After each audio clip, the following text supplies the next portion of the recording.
Revue de presse avant de prendre congé de vous. 3 ministres étaient face aux députés hier pour communiquer sur l'état des lieux du Covid-19 au Burkina.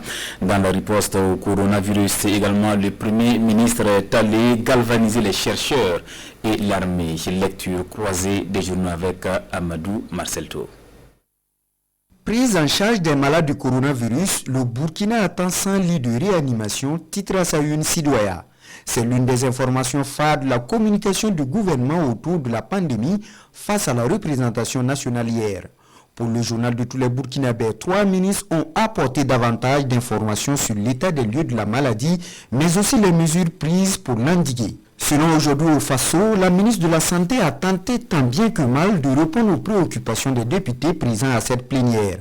Pour Claudine Loué, le dépistage massif de la population n'est pas exclu, mais précise que cette question est en réflexion pour le moment, explique le journal. Quant à l'observateur Palga, on s'achemine vers le dépistage de masse et on retient de cette orale de Claudine Loué une note d'espoir.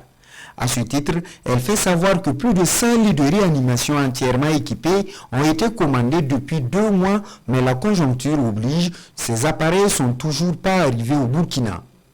En visite dans l'atelier de confection, le Premier ministre encourage les forces armées nationales dans leur contribution de lutte contre la maladie, mentionne le quotidien. De l'avis du chef de gouvernement dans le journal Le Pays, avec une production journalière de plus de 5 000 masques et qui va s'étendre à plus de 15 000 masques par jour, l'armée montre sa capacité à contribuer à la mise en œuvre de la politique nationale en matière de lutte contre le coronavirus et favoriser la reprise annoncée des cours.